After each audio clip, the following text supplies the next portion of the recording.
दोस्तों ब्राजील के डियोगो राबिलो की मंगनी वेटरबियोनो से हुई थी। इसी साल नवंबर में 2 शादियां करने वाले थे। शादी के लिए सारी बुकिंग हो चुकी थी। दोस्तों रिश्तेदारों के बीच कार्ड भी बढ़ चुके थे, लेकिन एन मौके पर डियोगो की मंगेतर ने शादी से इनकार कर दिया। इसके बावजूद भी इसने अपना प्लान चेंज नहीं किया और अकेले ही शादी करने का फैसला किया। इनकी शादी में सब रिश्तेदार, दोस्त और ख़ानदान वाले शामिल हुए थे। डियोगो दूल्हे की तरह तैयार होकर शादी की तमाम तकरीबात में शामिल हुए और अकेले ही सभी रस्में निभाईं। इनकी अनोखी शादी पूरी दुनिया में वायरल हो गई। आपको ये जानकर हैरानी होगी कि लव बाइट भी किसी के लिए जानलेवा साबित हो सकते हैं। मेक्सिको के 17 साल के लड़के जोलो मेसियास की मौत लव बाइट की वजह से हो गई। दरअसल इस शख्स का एक 24 साल की औरत के साथ अफेयर था। लव बाइट की वजह से जोलियो की गर्दन पर ब्लड क्लॉट हो गया। कुछ वक्त तक ब्लड क्लॉट ब्रेन तक पहुंच गया और स्ट्रोक की वजह से इस लड़के की जान चली गई। 1996 में जब माइकल जैक्सन इंडिया गया था, तब इसने इंडिया आने के पैसे नहीं लिए थे। यहाँ तक कि शो से हासिल होने वाले पैसों में से 85% हिस्सा भी 2 लाख चाह पैदा करने और गरीब बच्चों की पढ़ाई के लिए डोनेट कर दिए थे। 200 नवंबर आते ही नो शेव मुहिम की शुरुआत हो जाती है। लेकिन क्या आप इस कॉन्सेप्ट के पीछे की वजह जानते हैं? कैंसर के मतलब लोगों में मालूमात फराहम करने के सिलसिले में इस कॉन्सेप्ट की शुरुआत की गई थी। कैंसर की वजह से लोग अपने बाल और दाढ़ी खो देते हैं। इसी वजह से इसे देखते हुए 9 नवंबर नो शेव की शुरुआत हो गई। नो शेविंग का मकसद ये है कि शेविंग में खर्च होने वाले पैसों को कैंसर के मरीजों के लिए डोनेट कर सकें।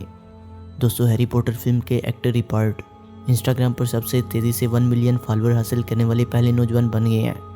इंस्टाग्राम ज्वाइन करने के बाद ही 241 मिनट में ही रिपार्ट के फॉलोअर्स की तादाद 1 मिलियन को पार कर गई। रिपार्ट से पहले ये रिकार्ड सर डेरिफ के नाम था। दोस्तों प्रिया प्रकाश तो आप सबको याद होगी। दोस्तों वही जो अपनी आईब्रो बिना छुए ऊपर करके हज़ारों नौजवानों को अपना दीवाना कर गई। खैर इस दुनिया में सिर्फ 20% लोग ही ऐसे हैं जो बिना छुए अपनी आईब्रो इस तरह ऊपर कर सकते हैं। क्या आप इन 20% लोगों में शामिल हैं? हमें कमेंट सेक्शन में ज़रूर बताइएगा। दोस्तों जनरली जब हम किसी करैक्टर या मैथिकल क्रिएचर में किसी तीसरी आंख का सुनते हैं तो ज़्यादातर इन लोगों की तीसरी आंख माथे के दरमियान में ही होती है। लेकिन आज हम आपको जिस शख्स के बारे में बताने जा रहे हैं, इसकी तीसरी आंख माथे पर नहीं बल्कि गर्दन पर मौजूद है और ये शख्स हकीकत में मौजूद है।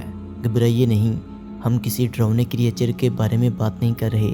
हम इंसान के बारे में बात कर रहे हैं और इसकी तीसरी आंख गर्दन पर ही है।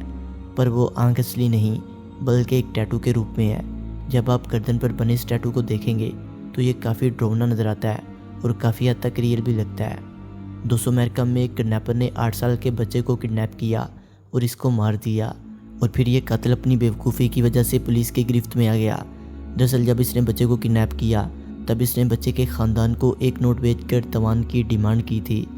इस नोट में इसने पुलिस के स्पेलिंग पुलिस लिखे थे।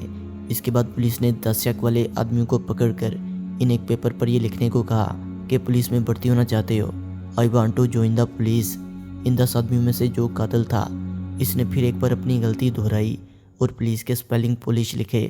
पुलिस ने स्पेलिंग देकर कातिल को गिरफ्तार कर लिया। दोस्तों अमेरिका में एक कंपनी ने एक ऐसी बंदूक को ईजाद किया है जिसमें इस बंदूक को इसके मालिक के सिवा कोई नहीं चला सकेगा। इसे स्मार्ट गन का नाम दिया गया है। जब ये अपने ऑनर के हाथ में हो, कोई दूसरा इंसान इस बंदूक को अपने हाथ में लेकर चाहे जितनी भी कोशिश कर ले, वो इस बंदूक को कभी भी नहीं इस्तेमाल कर सकता। वैसे दुनिया में हथियारों के गलत इस्तेमाल के बरक्स स्मार्ट गन दुनिया में एक नया इनकलाब ला सकती हैं। दोस्तों मंगोलिया के बहुविष्णु सबसे लंबा इंसान होने का आज़ाद अपने नाम करते हैं।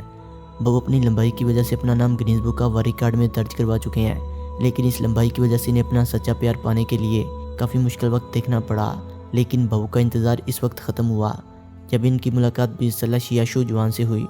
1 महीने की डेटिंग के बाद साल 2007 में दोनों शादी के बंधन में बंध गए। हालांकि शिया अपने हस्बैंड की निस्बत सिर्फ 2 तिहाई ही है और सामने से देखने पर वो बहू से सिर्फ आधी ही नज़र आती है। गिनीज बुक वालों का कहना है कि बहू 16 साल की उम्र तक तो एक नॉर्मल इंसान ही थे, लेकिन इसके बाद इनकी लंबाई में अचानक से इजाफा होना शुरू हुआ। इतना ही नहीं, वो अपने मुल्क की आर्मी के ट्रेनर भी रह चुके हैं। बहू ने एक बार अपने लंबे बाजुओं की मदद से 2 डॉल्फिन के पेट में फंसी प्लास्टिक को निकाल कर इसकी मदद भी की थी और इन डॉल्फिन की जान बचाई थी। बहू का एक टॉमी नाम का बेटा भी है जिसकी पैदा होने के बाद लंबाई 56 सेंटीमीटर थी और ये भी एक गिनीज वर्ल्ड रिकॉर्ड है। अब मिलिए अमेरिका में रहने वाले फ्लोरिडा के बॉक्सर से जिनकी हाइट 3 फीट से भी कम है। डिमन बॉय नाम का ये 23 साल का बॉक्सर एक रेयर किस्म की बीमारी में मुब्तला है ये बीमारी जिस्म की हड्डियों को बढ़ने से रोकती है, जिसकी वजह से इंसान बूढ़ेपन का शिकार हो जाता है। रिपोर्ट के मुताबिक ये बीमारी 1 लाख बच्चों में से सिर्फ 1 को लगती है। इस तरह की बीमारी का सामना करने के बाद भी डेमन अब भी रिंग में किसी को पंच मारने की पूरी ताकत रखते हैं। हालांकि रोज़मर्रा के मामलों जैसा कि अलमारी खोलना, शीशा देखना, चाय बनाने जैसे काम बहुत मुश्किल से कर पाता है। डेमन ने पहली बार 19 साल की उम्र में बॉक्सिंग कैरियर की शुरुआत की थी और तब से ही इन्होंने दुनिया को अपनी मौजूदगी का एहसास करवा दिया। डेमन कहते हैं कि अब भी कुछ लोग मौजूद हैं जो मुझे बौनेपन के ताने मारते हैं और जब वो मुझे रिंग में बॉक्सिंग करते हुए देखते हैं तो इनके होश ठिकाने लग जाते हैं। दोस्तों, स्पोर्ट्स में दिलचस्पी रखने वाले हर बच्चे की शुरू से ही ख्वाहिश ज़रूर होती है कि वो कभी ना कभी अपने मुल्क के लिए अपनी टीम से ज़रूर खेले।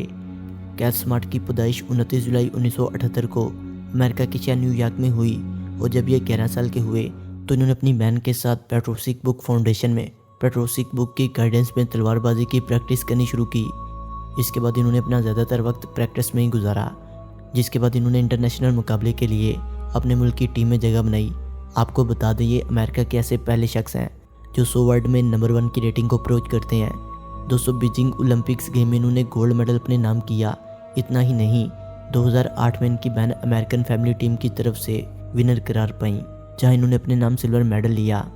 दोस्तों, अब हम आपको बताने जा रहे हैं 16 साल के जेम्स नाम के लड़के की दिल को छू जाने वाली कहानी, जिसकी वेल पावर, जज्बा और जुनून के बारे में जानकर आप अंदर तक हिल जाएंगे। दरअसल जेम्स एक किसान घराने में पैदा हुआ, लेकिन जब 9 महीने का था तो उसे इस वक्त एक जहनी बीमारी ने अपना शिकार बना लिया। इस बीमारी की वजह से इसके पैर इतने बेजान हो चुके थे कि वो अपनी बॉडी का बैलेंस भी नहीं रख पाता था। लेकिन आप इस बच्चे की वेल पावर के बारे में जानकर हैरान रह जाएंगे। इस बीमारी की वजह से जेम्स को सिर्फ 7 साल की उम्र में ही अपने स्कूल की पढ़ाई छोड़नी पड़ी। लेकिन जब वो 14 साल का हुआ तो उसने अपनी पढ़ाई दोबारा से शुरू की। जिस स्कूल में जेम्स पढ़ने जाता था वो इसके घर से 2 किलोमीटर से भी ज़्यादा दूर था। अब जेम्स कच्चे रास्ते से रेंगता हुआ स्कूल जाता है। हैरानी की बात यह है कि जेम्स ने आज तक कभी स्कूल से छुट्टी नहीं की, बल्कि बरसात के दिनों में भी वो कीचड़ में लथपथ होकर रोज़ाना स्कूल पहुंच जाता है। जब लोगों को जेम्स की स्टोरी के बारे में पता चला तो सब हैरान रह गए। जेम्स का चेकअप जब एक बड़े अस्पताल में करवाया गया तो डॉक्टरों ने बताया कि 90% तक चांस है कि जेम्स अपने पाँव पर चल सके। इसके बाद डॉक्टरों ने जेम्स का इलाज करके इसे एक नई ज़िंदगी दी। दोस्तों, वीडियो अच्छी लगने की सूरत में इसे लाइक करें, कमेंट करें और अपने दोस्तों से शेयर करें। और जिन्होंने अभी तक हमारे चैनल फैक्ट्स विद शैनी को सब्सक्राइब नहीं किया वो इसे सब्सक्राइब करते हुए बेल आइकन पर क्लिक करके ऑल नोटिफिकेशन को इनेबल कर लें। मिलते हैं एक नई वीडियो के साथ, तब तक के लिए खुदा हाफिज़।